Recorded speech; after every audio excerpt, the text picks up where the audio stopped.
noite a todos. Quando eu fiz o curso de palestrante, o Álvaro Vargas, o Jairo e a Zildeia falaram que a gente não podia dar boa noite, não podia se interagir com a plateia, mas eu acho que as regras são para ser quebradas, né? Eu já estava nervoso de estar vindo falar pela primeira vez aqui para vocês, aí estava ajeitando o cabelo, fazendo maquiagem, aí o Lute falou, por que está fazendo isso aí? Eu falei, para ficar bonito. Aí ele falou, por que não fica? Não fica mesmo, isso aqui é o melhor que tem, é o que tem para o momento. E é muito importante, antes da gente entrar na palestra, queria falar um pouquinho que foi falado antes aqui para vocês, do atendimento fraterno e a responsabilidade do atendimento fraterno. O Divaldo nos fala que o principal do centro é a doutrina. Quem tem que falar no centro é a doutrina espírita, não é a cabeça do atendimento, não é a cabeça do médium.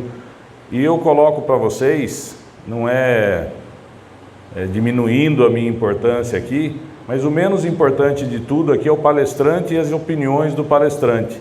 A gente ainda dá opinião porque a gente não está evoluído ainda. Mas só para vocês terem uma ideia da importância do atendimento fraterno, tem um caso que a gente escuta quando a gente faz o curso e é recorrente, e isso aconteceu de fato. Uma moça foi procurar um atendimento fraterno, porque o pai tinha colocado para fora de casa porque ela estava grávida. E quando ela chegou lá, a pessoa que estava dando atendimento fraterno falou assim, e sabe por que está causando tanto transtorno? Porque essa pessoa que está vindo aí é um inimigo seu do passado. A moça saiu dali e se matou. Ele deu a opinião dele em cima daquilo. Aqui, o que a gente tem que falar é a doutrina. É o que a gente aprendeu, repassar. Foi falado muito bem aqui. Quando a gente divide o conhecimento, ele aumenta, né? Então é isso que eu vou tentar fazer hoje. Me perdoem pelas minhas opiniões, pelas minhas histórias. Nós vamos focar principalmente no que está escrito, no que foi nos ensinado, e o que nos tem sido passado pelo Espírito da Verdade, desde lá de trás. E pelo nosso Mestre Jesus, mais para trás ainda. Para compilar essa palestra para vocês, eu gosto sempre de colocar a bibliografia no começo, porque depois vocês já estão cansados, já não estão mais prestando atenção, então é importante eu dividir com vocês isso no começo. Evangelho segundo o Espiritismo, Livro dos Espíritos, o Céu e o Inferno. Isso daqui, gente, é uma pesquisa que eu procurei muito essa pesquisa. E depois eu descobri que ela foi feita por brasileiros. Depois, se vocês quiserem, eu disponibilizo a palestra e vocês passam, mas é muito importante essa pesquisa para o campo da depressão. E Divaldo uma vez nos disse que de cada 10 pessoas, 4 estão em depressão, 4 já tiveram e 2 vão passar por isso. Ou seja, todos nós, e Divaldo é psicólogo, tá? Divaldo é psicólogo formado. Todos nós vamos passar em algum momento pela depressão. Vai acontecer. Então é mais importante que a gente esteja preparado. E eu posso falar de cadeira, como os jovens falam, eu tenho lugar de fala. Eu passei por uma depressão muito profunda, muito profunda. E uma das coisas que me ajudou a sair foi o Espiritismo, foi fazer palestra. Hoje, quando eu não consigo dormir, eu vou montar uma palestra. Eu pego o Livro dos Espíritos, eu pego o Evangelho segundo o Espiritismo. E acreditem, foi falado, a Célia falou muito bem aqui hoje. O Livro dos Espíritos é uma ferramenta maravilhosa. O que você procurar as respostas lá, você vai encontrar. Continuando, ansiedade. O que é ansiedade? A ansiedade é uma resposta natural do nosso corpo em uma determinada situação, um mecanismo de sobrevivência para lidar com situações em que entendemos que estamos em perigo, um tipo de expectativa em relação ao que está por vir. Você tem que enfrentar um problema, você vai ficar ansioso, você vai fazer uma prova, você vai ficar ansioso, mas essa ansiedade tem que ser controlada. Lá atrás, quando a gente estava na pré-história, quando você ia enfrentar, você tinha um bicho para matar, você tinha que defender a sua tribo, essa ansiedade vinha e nós vamos entender um pouquinho mais sobre ela. A depressão já é a desvirtuação dessa ansiedade. Ela pode ser por um desequilíbrio químico. Esse nós não vamos falar aqui, porque isso é só com remédio mesmo. Isso a gente deixa para os psiquiatras, para os médicos. E quando você vê que é um desequilíbrio químico, procure tratamento, procure ajuda, não é vergonha nenhuma. E também um desequilíbrio de pensamentos, a reativa. Algum fator provoca o transtorno, uma perda, uma agressão, um bullying, um assédio moral, uma culpa, chefe, família, colega de trabalho. Hoje, são muitos itens que podem nos levar à depressão. E eu coloco hoje, em primeiro lugar, para os adolescentes, principalmente, as mídias sociais. E nós vamos falar um pouquinho delas daqui a pouquinho aqui. Hoje, segundo a OMS, 10% da população mundial está em depressão. Se vocês pegarem aqui, 1 a cada 10 pessoas está com problemas de ansiedade, está com problemas de depressão. E o Brasil é um dos países mais ansiosos do mundo. E o que leva a essa depressão? O que tem acarretado essa depressão? 1 milhão de pessoas se suicidam todos os anos. A cada 4 segundos uma pessoa tenta se matar. E a cada 40 segundos uma consegue. Então a cada 4 segundos uma pessoa desencarna por suicídio. E nós sabemos o tamanho do problema que isso causa, aqui e no plano espiritual. Divaldo nos conta uma história de um suicida no trem, que ficou 16 anos do nosso tempo aqui, sendo estraçalhado por o trem. E Divaldo orava para ele, e era o único segundo que ele parava de ser atropelado por aquele trem. 16 anos ele ficou naquele... O André Luiz não ficou 8 anos no umbral como suicida, por ter sido considerado suicida, porque ele bebia, porque ele levava uma vida desregrada, sabendo o que ele estava fazendo, sendo médico. Então, a gente tem que tomar um cuidado com isso. E qual é a saída? Como que a gente vai parar isso tudo? Como que a gente vai mudar o nosso comportamento a partir de agora? Vejam isso do Evangelho segundo o Espiritismo. Espíritas, amai-vos, esse é o primeiro ensinamento. Instruí-vos, esse é o segundo. Assim, o Espiritismo realiza com Jesus, e disse o Consolador prometido, o conhecimento das coisas, fazendo com que o homem saiba de onde vem, para onde vai, por que ele está na terra, por que traz verdadeiros princípios. A lei de Deus consola pela fé e pela esperança. Gente, aí você fala assim, mas eu conheço um morador de rua lá, ele não precisa estudar, ele já tem Deus perto dele, ele já sabe Deus, gente, ele já está mais avançado que a gente, a jornada espiritual dele é outra. Nós que estamos aqui precisamos estudar, nós precisamos evoluir, nós precisamos buscar o nosso caminho. Vejam a importância disso. Evangelho segundo o Espiritismo, amai-vos e instruí-vos. Nós precisamos dessa instrução, é ela que nos vai levar a algum lugar. E eu falo mais, o autoconhecimento, a jornada interior para a gente saber quem a gente é. Livro dos Espíritos. A todos os homens facultou Deus os meios de colocar em sua lei, todos podem conhecê-las, mas nem todos a compreendem. Os homens de bem que se decidem a investigá-la são os que melhor compreendem. Todos, entretanto, a compreenderão um dia, porquanto forçoso é que o progresso se efetue. A gente já sabe, né? Pelo amor ou pela dor. A gente vai aprender. Agora depende da gente quanto a gente quer demorar para chegar num nível melhor. E nós vamos ver aqui a escala dos espíritos daqui a pouco, e eu garanto para vocês que vai levar vocês a uma reflexão. Em que lugar eu me encaixo aí? Aonde eu estou aí? O que eu estou fazendo de bem? E mais, pergunta 620. Antes de se unir o corpo à alma, compreende melhor a lei de Deus do que quando encarnado? Compreende de acordo com o grau de perfeição que tem atingido, e dela guarda a intuição. Quando unido ao corpo, os maus instintos, porém, fazem ordinariamente que o homem a esqueça. Quando a gente vem para cá, a gente já vem preparado. Só que aí a gente vai deixando as coisinhas de lado, né? E é tão legal poder beber um pouquinho a mais, dormir até mais tarde. E a gente vai deixando as nossas obrigações de lado. 621. Onde está escrito a lei de Deus? Na consciência. Nós carregamos essa lei de Deus na nossa consciência, gente. A gente de vez em quando deixa para lá, né? Então, qual é o caminho? Qual é a saída? A saída é a gente saber Deus. Não basta ter fé, não basta ter acreditar. Aliás, eu perguntei para o Alain, que fez palestra aqui semana passada. Foi semana passada, né? Na outra ainda, Alain Diniz. Sou fã dele. Falei, Alain, você acredita em reencarnação? Ele falou, não. Você acredita em Deus? Ele falou, não. Eu tenho convicção. Eu acredito, como eu acreditava esse ano aqui, que o Corinthians não ia cair, né? Aí a gente acredita, mas a convicção e a fé é em Deus. E quando a gente sabe Deus, é como quando a gente sabe ler e escrever.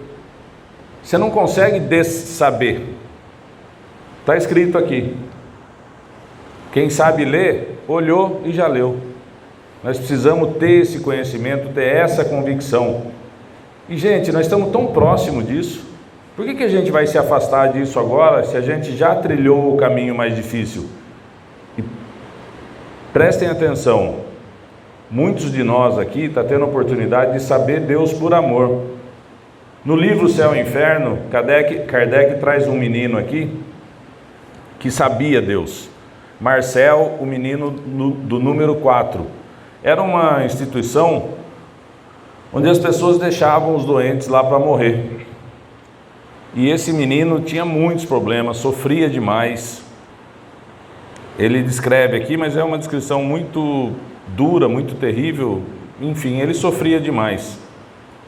E ele pede para o médico, e ele é abandonado, sozinho, sem perspectiva de vida, sem família, sem ninguém.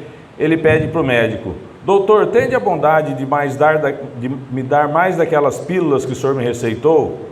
E ele fala, e por que, meu filho? Respondeu o médico, se já lhe dei o suficiente, tenho medo que uma quantidade maior faça mal para você. E ele fala, veja, sofro tanto que preciso segurar para não gritar de dor e orar a Deus que me dê forças para não perturbar os outros doentes que estão ao meu lado. Muitas vezes tenho dificuldade em não perturbá-los e essas pílulas me fazem dormir durante mais tempo e não incomodo ninguém. A preocupação dele estava em incomodar os outros com a dor dele. Esse menino sabia Deus. E aqui Santo Agostinho faz uma observação. Pobre pequeno sofredor, fraco, ulceroso e disforme, quantos gemidos deixava ouvir nesse asilo de miséria e de lágrimas. E apesar de sua pouca idade, como era resignado, sua alma já compreendia a finalidade dos sentimentos. E bem sentia que no além-túmulo lhe aguardava uma recompensa para tantas queixas abafadas. Santo Agostinho. Vejam, e a gente reclama de cada coisa tonta, não? E vale a pena lembrar, hein? Que reclamar é clamar duas vezes. Então você está pedindo que aquilo aconteça de novo para você.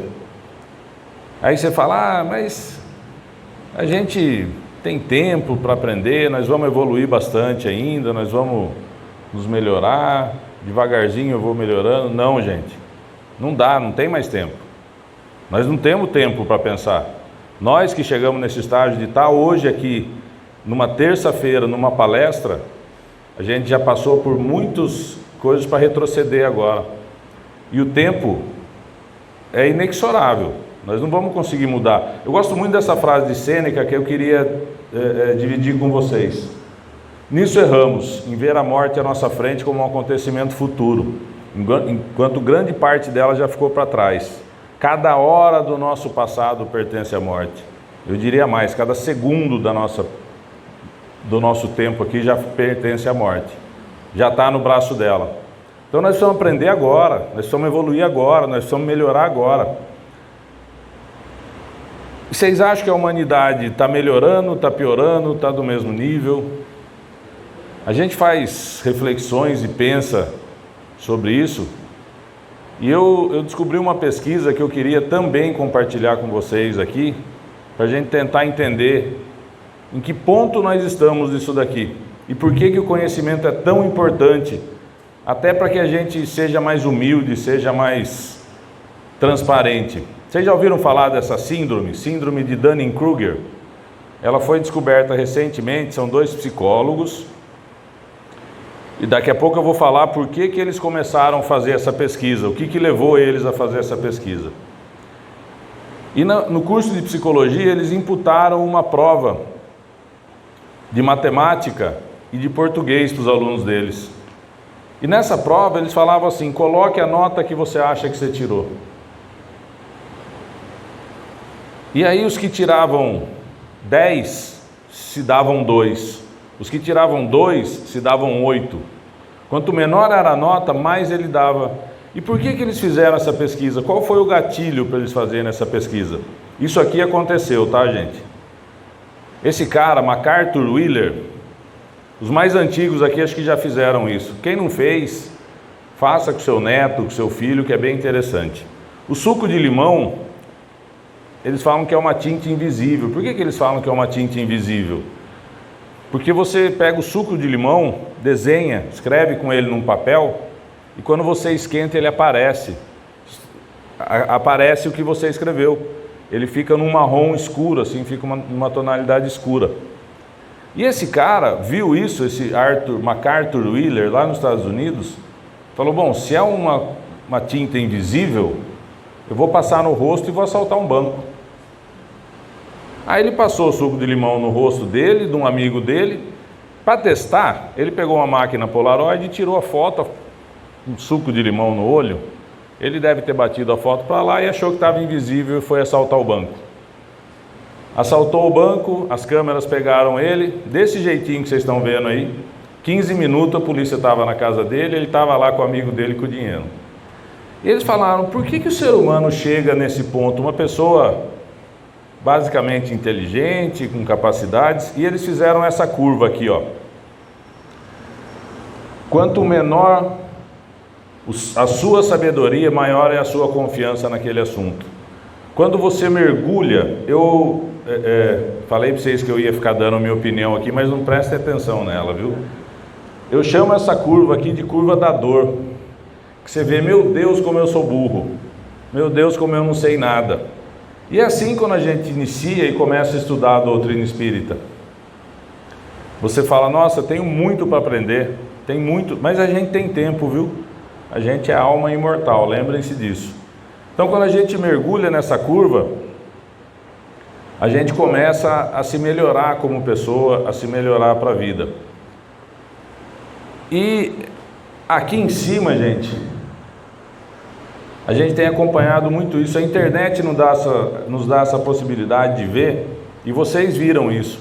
Na pandemia, quantos médicos tinham? Quantos sommelier de vacina tinha? Quando começou a guerra na Ucrânia, quantos especialistas em guerra tinham? Gente, cuidado com essa postura. Cuidado com essa postura. Vocês vão ver na escala aonde essa pessoa está, aonde esse pseudo sábio está na escala espiritual. Essa pessoa, que eu costumo falar que são professores de Deus, mas só na mídia, né? Só ali que ele sabe, que ele conhece. A gente tem que estudar, a gente tem que aprender, a gente tem que se conhecer e entender todo esse processo para que a gente possa combater esse excesso de pensamentos, essa melancolia, esse problema da depressão, essa ansiedade, que é natural a gente sentir, mas que a gente precisa saber controlar. Eu queria pensar junto com vocês aqui como era o sucesso ontem, quando o homem foi projetado, e como é a nossa vida hoje. Na pré-história, nas tribos nômades, onde nós o animal homem, começamos, era muito rápido e muito simples. A gente saía, caçava, voltava, comia, tinha a nossa recompensa ou não, né? Você plantava, colhia, você agradecia pelo sol, você agradecia pela lua, você agradecia pelo vento. Hoje, você só tem sucesso se você estiver no topo do mundo, se você estiver lá em cima. E o que isso acarreta na gente? O que isso trabalha dentro do nosso sistema, dentro da nossa vida? Nós temos o sistema simpático e o sistema parasimpático que comanda o nosso corpo. o sistema simpático. Lembram quando eu falei para vocês da ansiedade? Aqui que está a ansiedade. Só que o nosso corpo é tão perfeito, Deus é tão perfeito, que Ele projetou o nosso corpo de uma forma que quando a gente está ansioso, a gente bombeia sangue para os músculos, acelera o coração, acelera a respiração, inibe a digestão, ou seja, nos prepara para um combate. Logo depois que você venceu ou não venceu esse combate, entra o sistema parasimpático. Entendam isso como qualquer situação do dia a dia, que a gente vive hoje também. Entra o sistema parasimpático, retoma a atividade normal do corpo, desacelera o coração, desacelera a respiração, estimula a digestão, solta os hormônios necessários para nós, que nós vamos ver daqui a pouquinho, e é aquele momento de alívio, aquele momento gostoso, aquele momento que você volta do trabalho para sua casa, toma um banho e vai deitar na sua cama com a consciência tranquila. Quanto mais difícil está isso nos dias de hoje? Como é a nossa rotina nos dias de hoje? Como é o nosso dia a dia? Eu falo da maioria das pessoas. Você enfrenta problema no trabalho, trabalho desumano, trabalho em excesso, e não poucas vezes, chega no dia da recompensa, no dia 30, você nem pega o dinheiro, você não tem mais a recompensa. O seu sistema parasimpático, em vez de ele trabalhar, fala, nossa, já foi tudo. Os boletos já levaram tudo minha recompensa. E aí você volta naquele estado de ansiedade, você volta naquele momento de depressão. Mas isso é culpa nossa, gente. Isso é nossa culpa, porque nós podemos olhar isso de outra forma. Nós criamos símbolos. Pergunta para uma criança hoje, por que você estuda? Não é para aprender. Eu garanto para vocês, façam esse teste. Pergunte para alguma criança, para algum adolescente, por que você estuda? Nenhum vai falar que é para aprender, para passar de ano, para ganhar um iPhone, para não ficar de recuperação. Nunca é para aprender. Sempre tem alguma coisa que ela está almejando lá na frente. E aqui, nós criamos esses símbolos e colocamos na cabeça das nossas crianças. É só um que tem sucesso. É só o primeiro que tem sucesso. Tenho certeza que vocês têm aquele primo que é melhor que vocês na escola, chegava no fim do ano, está chegando o fim do ano, né? Você ia na casa da avó, a avó falava, ei, esse daqui é bom. Esse é o bom. Eu nunca fui esse primo aí. A gente sabe, e a gente estimula isso. De uma forma errada e indireta, a gente estimula esses sinais para as crianças e para as pessoas. Esses símbolos a gente vai arraigando dentro da cabeça da gente, é difícil tirar. Vocês querem ver uma coisa? O que vocês veem aí?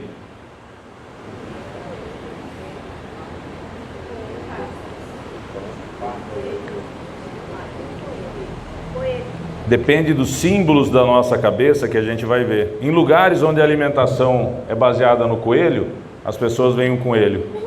Aonde a alimentação é baseada em ave, as pessoas veem uma ave. Olha o bico dela aqui. A gente vê as coisas através dos símbolos que são colocados na nossa cabeça desde sempre. E não de forma diferente. E por que a gente continua incutindo esses símbolos na cabeça daqueles que a gente educa? Hoje, nós temos um problema muito sério na educação desses pequenos aí, com a internet, as mídias sociais. Tem uma grande diferença entre sonho e devaneio. Eu comecei a fazer exercício há 2 anos. Estou treinando, estou firme, estou forte, mas eu não vou correr a São Silvestre, eu não vou ganhar a São Silvestre. Eu sonho em melhorar o meu físico, em estar melhor fisicamente.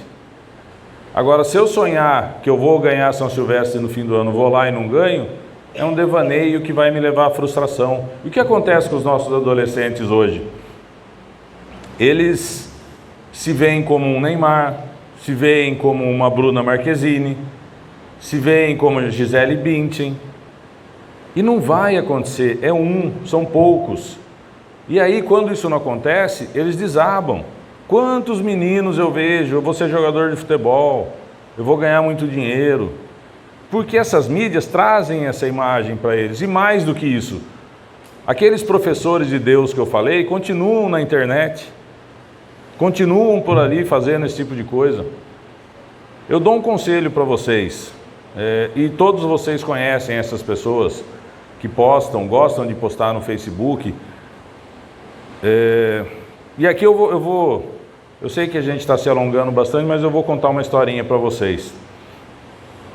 Tinha uma senhora fofoqueira da cidade.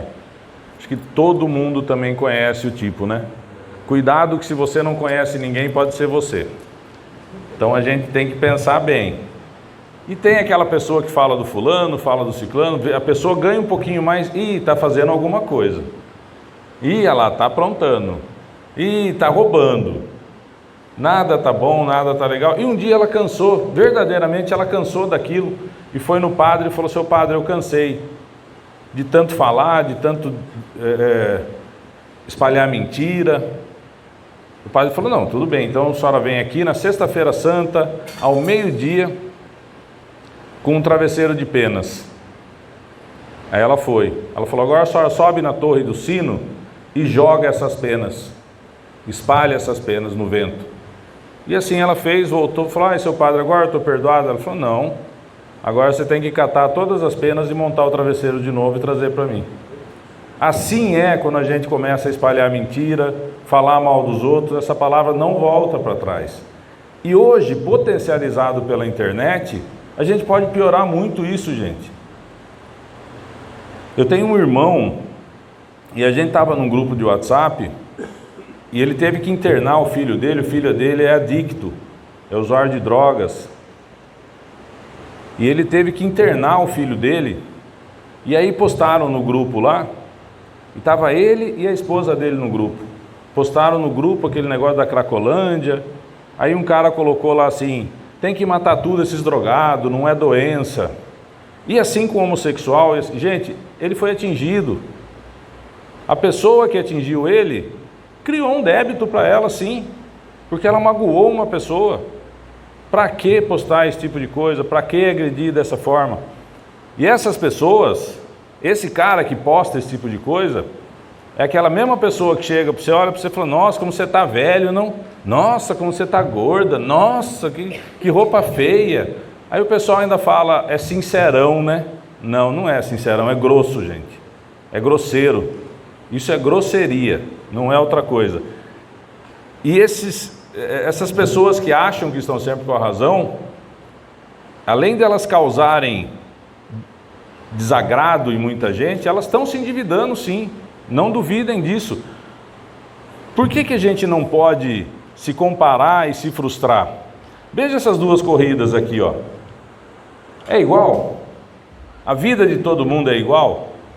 Eu vejo esses coaches que falam hoje na internet: ai, porque eu ganho tanto, eu faço tanto, porque o trabalhador tem que fazer tanto, tem que trabalhar. Gente, se uma pessoa trabalha 8 horas por dia e fica 3 horas no ônibus, que mais que ela vai fazer na vida dela?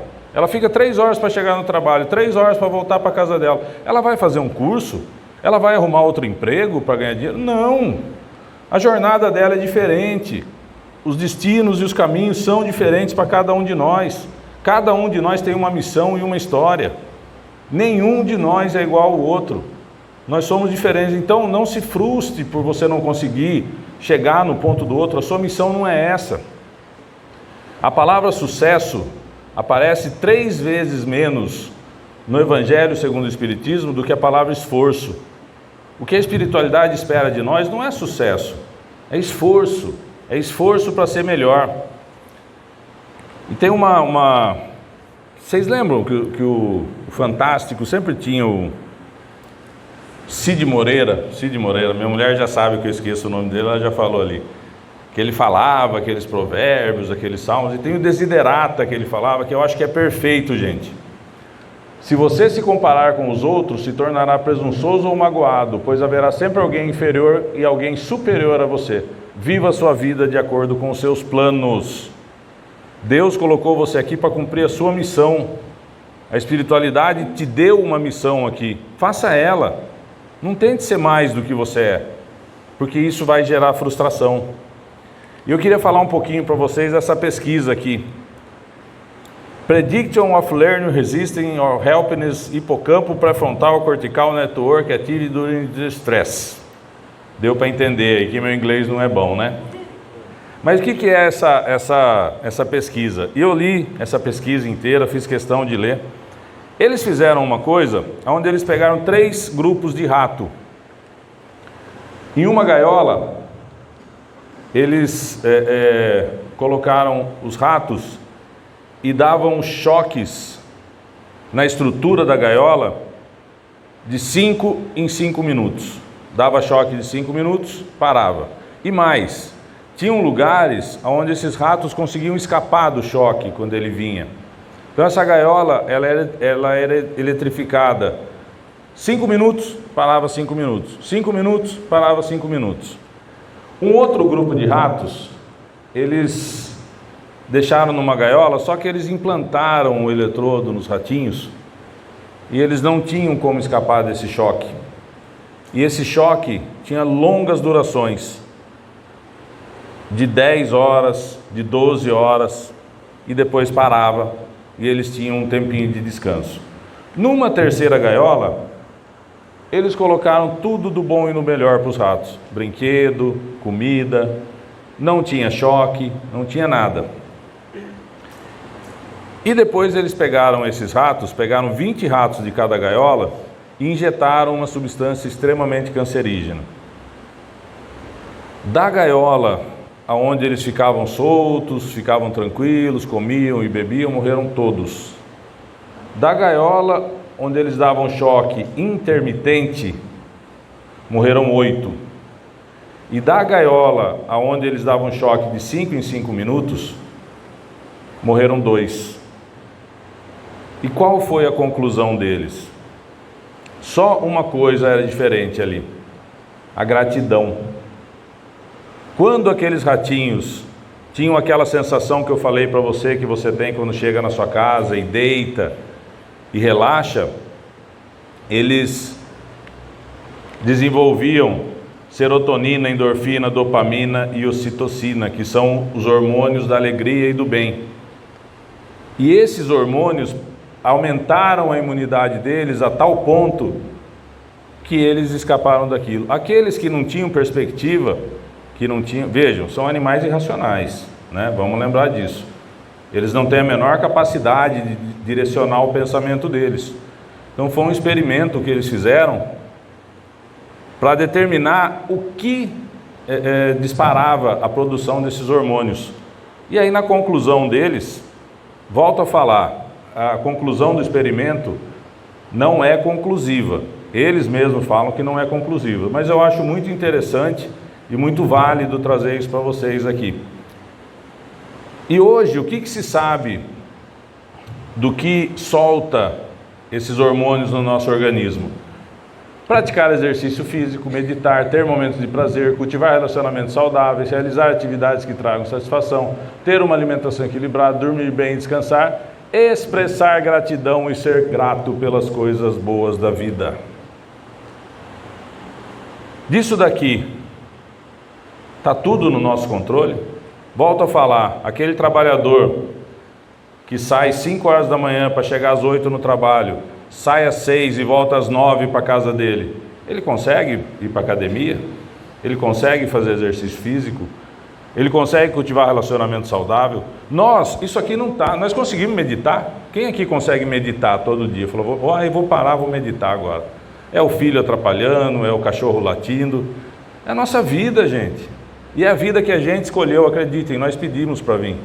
Eu tenho 2 filhas adolescentes e quem tem filho adolescente sabe disso. Quando dá as crises lá, eles falam assim, eu não pedi para nascer. Eu falo, não, você não impediu. Você implorou para nascer e implorou para nascer nessa família aqui. Então, isso daí para quem é espírita não cola. Para a gente não tem como a pessoa falar isso, porque pediu sim. Então, se você pediu, tenha paciência. De tudo isso daqui, qual que é a única coisa que está no nosso controle? Gente, a gente controla uma coisa só na nossa vida. Uma coisa só que a gente tem. Eu não vou nem falar total controle, tá? Porque às vezes escapa. O que é a única coisa que a gente controla? Alguém tem ideia? é o nosso pensamento. A única coisa que a gente controla é o nosso pensamento. Mas olha que coisa boa, através do nosso pensamento, nós podemos liberar endorfina. A mentora do Divaldo, Joana de Ângeles, falou para ele o seguinte: agradeça o bem que veio, o mal que não veio e o mal que veio. Que bom que aquele mal veio para a gente agora, quando a gente tem força física para resolver, que a gente está encarnado para resolver. Então agradeça sim, absolutamente tudo que acontece na sua vida, porque sua vida foi traçada pela espiritualidade. Para a gente entender melhor por que a gente tem que agradecer tanto, a gente tem que fazer uma reflexão aqui, que eu garanto para vocês que não é fácil. A princípio você vai falar assim: é simples, eu sei quem eu sou. Eu sou o Hugo, marido da Viviane, pai da Heloísa, pai da Natália, irmão do Lúcio, trabalho no sindicato. É só isso? É só isso que a gente é? Eu vou falar para vocês que nem a gente sabe exatamente quem que a gente é. Mas tentem se aproximar disso, tentem entender isso melhor e respeitar. Sabe por que respeitar a espiritualidade? Porque tudo o que acontece para a gente aqui já foi planejado. Quando a gente foi encarnar, teve uma equipe lá que nos preparou para encarnar, gente, com muito tempo antes, a nosso pedido, para passar as coisas que a gente está passando aqui. Como que agora a gente vai reclamar disso? Como que agora a gente vai rejeitar isso? A gente tem que encarar as coisas da melhor maneira possível. Eu sei que não é fácil, mas a gente tem que lembrar disso. A gente precisa, e aqui a importância da instrução que ele fala para a gente no Livro dos Espíritos. Absolutamente tudo que vai acontecer aqui é planejado. Mas daí, o que a gente faz? Não poucas vezes. Nossa, outra coisa importante para mim falar para vocês. Quando vocês põem na cabeça que vocês vão no centro espírita, a espiritualidade já está com vocês. Então, quando você se comprometer a vir no centro espírita, venha. Porque senão você está tirando alguém daqui em vão. E quando você está aqui assistindo a palestra, você já está sendo cuidado. Eles estão aqui cuidando de vocês. Os nossos irmãos do plano espiritual que cuidam dessa casa estão aí cuidando de vocês.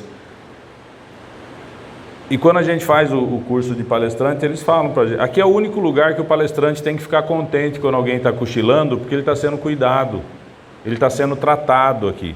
Então, quando vocês vierem para uma palestra, venham de corpo e alma e tranquilos, se entreguem, se doem para essa palestra, porque foi planejado antes. Agora tem uma coisa que acontece muito. Nossa, eu vou lá terça-feira, nossa, mas terça-feira tem double chopp lá no Outback. Corinthians vai jogar terça-feira. Não vou não. Terça-feira passada jogou, né? Jogou com o Bahia. Ah, não, tem Corinthians hoje, eu não vou no centro espírita não. Mas estava aqui, ó. Estava aqui, por que você não foi? Estava no planejamento que a espiritualidade fez para você. Aí depois você vai reclamar? Aí depois você vai ficar chateado? Você tem um planejamento. Então a gente sabe o que a gente tem que fazer. É que às vezes dá uma preguicinha, uma moleza, a gente não faz. E nós aqui encarnados, a gente precisa resolver problema, a gente precisa pôr máscara, a gente precisa ser gentil. Quantas e quantas vezes seu filho faz alguma coisa, você quer dar risada e você não pode. Você tem que pôr a máscara de pai, você tem que chamar a atenção dele. Nós vimos recentemente aquele caso do avião, que está viralizando aí, né? Que todo mundo foi contra a moça, mas ninguém viu a oportunidade daquela mãe dar um não para aquela criança. Minha mãe sempre falou, minha mãe era palestrante espírita também, a coisa mais valiosa que nós podemos dar para o nosso filho é o não. Então a gente tem que pôr máscara de pai sim, máscara de mãe, máscara de chefe, máscara de funcionário, máscara de irmão. Isso não é falsidade, é gentileza. Fale palavras gentis, seja gentil, põe a melhor máscara que você puder para aquele momento, sim. Porque nós temos que fazer isso. A nossa vida aqui, enquanto encarnados, se resume a resolver problemas. Vocês conhecem o mito de Sísifo? Que ele leva a pedra até lá em cima, aí a pedra rola para baixo. É isso que a gente faz. Todo dia a gente tem que resolver problema. E eu tomo a liberdade de falar para vocês que, dividindo tudo, nós temos 3 tipos de problema. Problema concreto: conta, carro quebrado, falta de dinheiro. Dramas pessoais. Dramas pessoais: um câncer na família, uma doença na família, uma perda prematura, um suicídio. Esses 2, de uma forma ou de outra, nos levam para frente, pelo amor e pela dor. Agora, esse daqui, gente, a gente tem que fugir dele. Problemas imaginários. Problemas imaginários. Vitimização, coitadismo. E eu vou falar, vocês conhecem essa pessoa também. Você chega para a pessoa e fala assim: nossa, rapaz, eu estou com uma dor no joelho. A pessoa fala: ih, eu nem menisco tenho, já tirei os 2. Você fala: ih, estou com uma dorzinha de cabeça. A pessoa: nossa, eu estou com uma enxaqueca faz 5 dias. Você fala: ih, eu estou com um mal-estar no estômago aqui. Ih, rapaz, eu tenho úlcera, tenho 8 úlceras aqui. E essa pessoa, gente, ela é a vítima. Nada tá bom para essa pessoa. Agora, se a gente considerar que Deus é justo, Deus é justiça infinita, nós sabemos da lei da causa e efeito. Tem vítima aqui? Tem uma vítima sequer encarnado nesse planeta? Não tem. E a vítima, vou contar outro segredo para vocês: ninguém gosta de ficar do lado dela. Você fica meia hora, a pessoa fica reclamando da vida para você. No começo você fica com dó, depois você não quer mais ficar perto daquela pessoa. Tinha um que até deram o apelido nele de gangorra. Onde ele sentava, todo mundo levantava. Não quer. A gente não quer isso para a nossa vida. E não queiram mesmo. Essa pessoa tem que mudar. Essa pessoa tem que melhorar. Fale para ela. Pare de reclamar. Pare de pedir 2 vezes o seu problema. Isso é caridade. Isso é caridade. Chama essa pessoa no lado e fala: ó, pare de reclamar. E Buda nos traz um ensinamento aqui, que eu compactuo demais com ele, porque eu me fiz muito mal para mim mesmo com os meus pensamentos.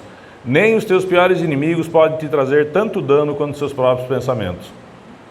Os nossos pensamentos são letais quando a gente entra nesse ciclo negativo de pensamento. E a gente, às vezes, não poucas vezes, não consegue sair, né? Ah, eu não consigo, eu não sou capaz, eu não vou chegar. Chega sim, gente. Chega, a gente resolve os problemas da nossa vida. Até porque os verdadeiros problemas não estão aqui. A gente está aqui só para aprender. Não somos seres humanos vivendo uma experiência espiritual, somos seres espirituais vivendo uma experiência humana. E urbana também no nosso caso, né? Isso aqui é só uma passagem, gente, é um estalo. Quando a gente chegar do outro lado, a gente vai ver que isso aqui não é nada.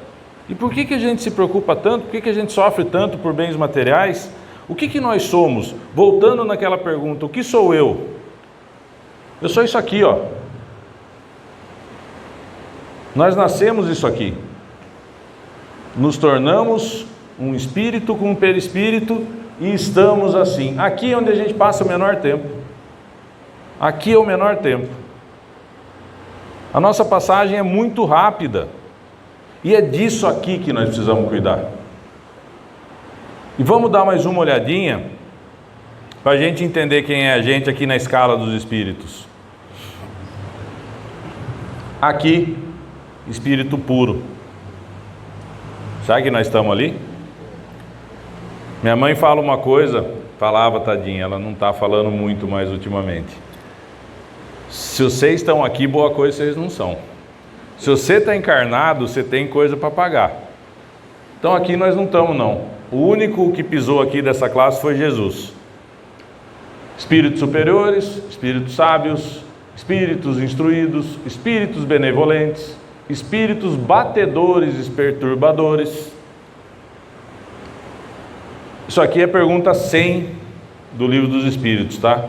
Eu gosto de dar a fonte. Espíritos neutros. Lembra aquele cara que eu falei, que era professor de Deus, que quer dar palpite, que te mandou não tomar vacina, que falou para você não ficar em casa no Covid, que sabe tudo da guerra, que falou para você se alistar na guerra lá que você ia ganhar dinheiro? Onde ele está na escala dos espíritos? pseudo-sábio, 8º lugar.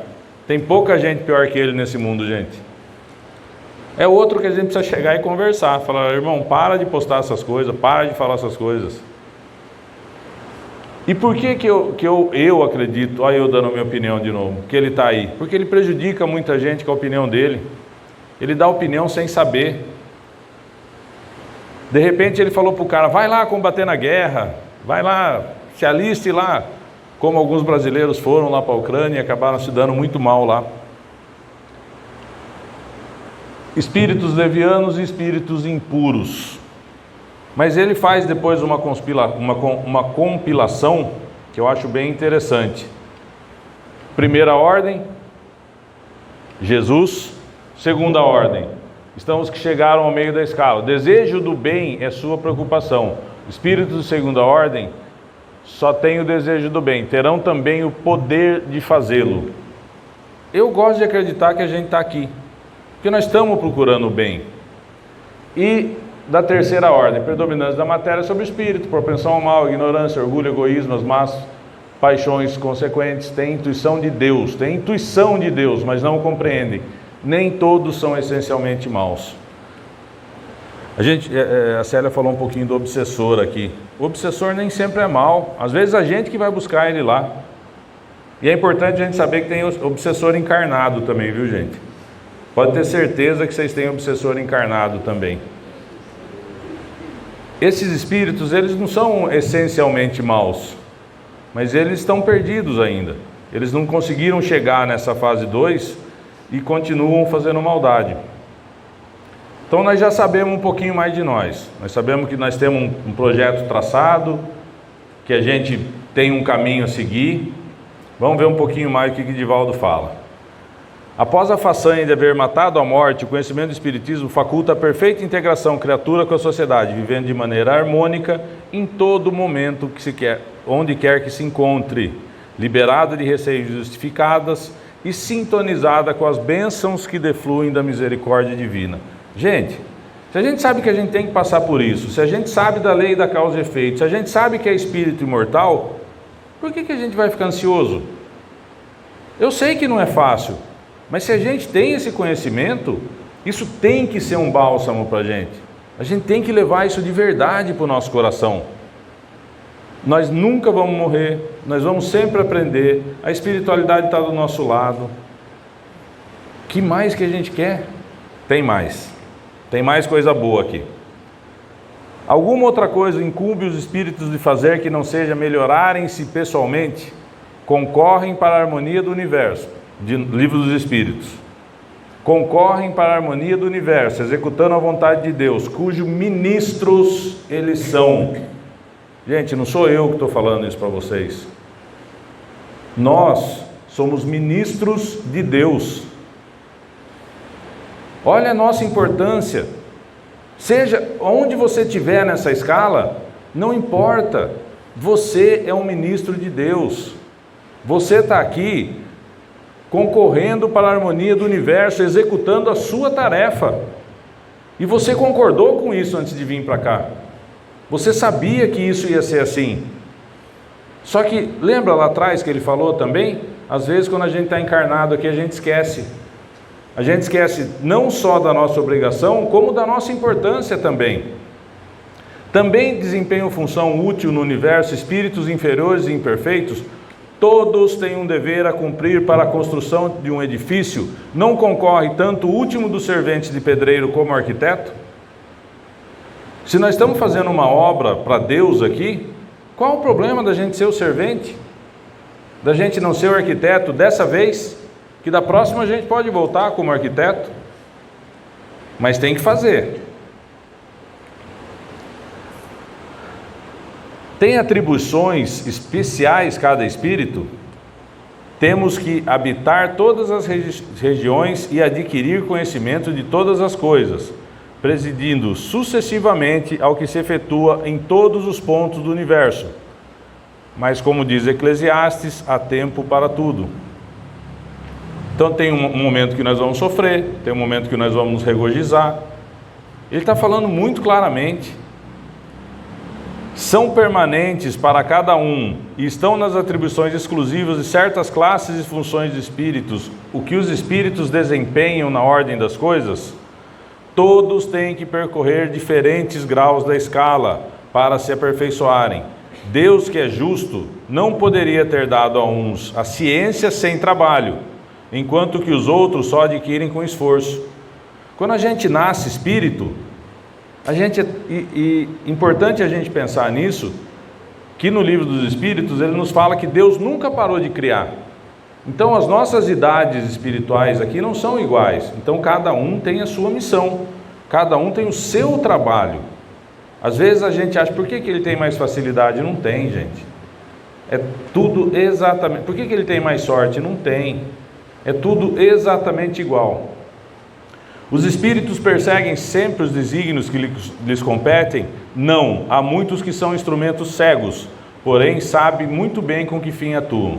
Só os espíritos elevados desempenham missões. A importância das missões corresponde à capacidade e à elevação do espírito. O estafeta que leva um telegrama ao seu destinatário também desempenha perfeita missão, se bem que diversa da de um general. Mais uma vez, todos têm a mesma importância. A simples mudança mental para melhor proporciona ao indivíduo a conquista do equilíbrio perdido, facultando-lhe a adoção de comportamentos saudáveis que se encontram exarados, escritos, anotados no Evangelho segundo o Espírito de Allan Kardec, um verdadeiro tratado de psicoterapia ao alcance de todos que se interessem pela conquista da saúde integral e da saúde de viver. Está tudo lá, gente. Evangelho segundo o Espírito. Divaldo está nos falando aqui também. E aqui ele fala de novo. Reconhece-se o verdadeiro espírita pela sua transformação moral e pelos esforços que emprega em domar suas inclinações más. Tem gente que vem com maiores inclinações más. Se a gente conseguir domar, é o que a gente tem que fazer. Tem uma coisa que é muito interessante. Vocês já perceberam que quando vocês dão uma topada, que vocês batem um dedinho, e o dedinho foi feito para encontrar móvel no escuro mesmo, né? Ele é batata, você vai andar, você bate seu dedinho. E daí toda vez você bate aquele dedinho de novo? Toda hora você bate aquele dedinho outra vez? Não é verdade. Você bate ele o mesmo número, só que ele está machucado. E quando você está com a autoestima baixa, acontece a mesma coisa. Com a autoestima baixa, acontece a mesma coisa. Parece que tudo é com você, tudo te incomoda, tudo te atrapalha. Eu me lembro um dia que eu estava andando, aí eu vi um irmão parado em fila dupla, e eu fui dar um oi para ele, né? Aí eu buzinei e fiz assim, ele falou, vou parar aqui mesmo, não estou nem aí. Falei, calma, só ia falar um oi. Mas por quê? Porque ele estava com aquela sensação ruim nele. E vocês percebem quando vocês saem de casa perdendo hora? Alguém te fecha, o sinal fecha, o trânsito não anda. Não é verdade. É a sua percepção. É porque você não fez o esforço correto. Porque você não fez a coisa certa. Quando você sai de casa antes, os caminhos se abrem, as coisas andam. Não é? Tem até uma coisa interessante que a gente vê acontecer muito nas igrejas neopentecostais hoje, que o pastor fala para a pessoa, pare de beber, pare de fumar, e a pessoa fala, a vida dela melhora mesmo. Mas não foi o pastor, foi ela que mudou a atitude dela. Quando você vem no centro espírita, as coisas não ficam melhor na semana, porque você veio, você estava aqui. É você que faz as coisas melhorarem para você. É você que tem hoje a força para fazer as coisas melhores para você. E não importa o que fazem para você. Jean-Paul Sartre. Não importa o que fizeram com você, importa é o que você faz com aquilo que fizeram para você. O que vale a opinião dos outros para você? Por que você se magoa com a opinião dos outros? Por que você se preocupa com a opinião dos outros? Até com a gratidão dos nossos filhos, não sei se vocês sabem disso, mas a parte do cérebro responsável pela gratidão só vem depois dos 28 anos. Então não espere gratidão dos seus filhos. Faça, ame, cuide, crie. Não espere nada de ninguém. Faça o seu trabalho, faça o seu caminho, faça o que você tem que fazer, que as coisas acontecem da forma correta. Para a gente finalizar aqui, Quem que assistiu o Rei Leão aqui? Quem que assistiu o Rei Leão? Bastante gente, ó. Quem não assistiu, assista que vale a pena. Rei Leão, para quem não sabe, é o Rei Lear de Shakespeare. É uma história muito complexa e muito cheia de significados. O que acontece no Rei Leão? Vou dar spoiler para quem não assistiu aqui, hein? O Simba, ele acha que ele matou o pai dele, aí ele foge. Ele foge, vai embora. Vai viver lá no Hakuna Matata, né? E fica lá vivendo um tempo, de boa, fazendo as coisas dele. E abandona o caminho que ele tinha que trilhar de verdade. As coisas que ele tinha que fazer na verdade. Será que a gente não faz isso às vezes, gente? Será que a gente não abandona o nosso caminho de verdade para fazer umas bobagens, para pensar coisa errada, para fazer coisa errada? E não estou falando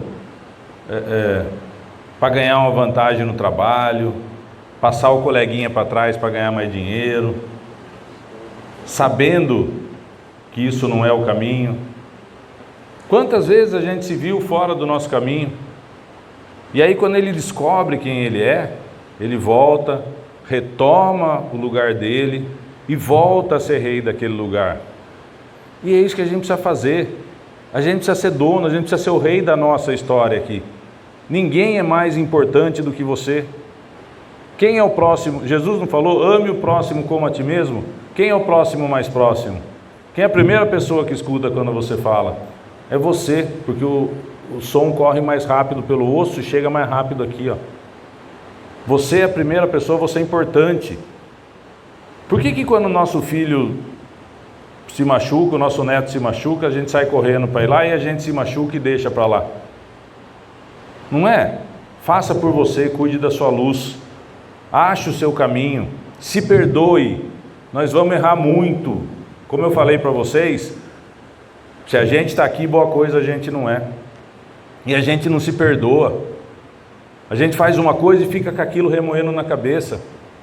Se perdoe, se aceite, saiba que você é o Senhor do seu caminho.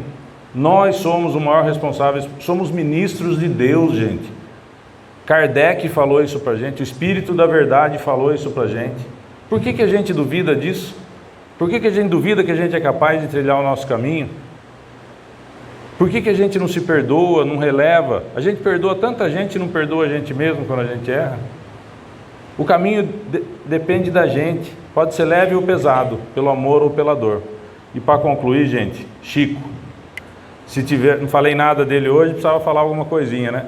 Se tiver que amar, ame hoje. Se tiver que sorrir, sorria hoje. Se tiver que chorar, chore hoje. Pois o importante é viver o hoje, pois o ontem já foi e o amanhã talvez não venha. Muito obrigado pela atenção, gente.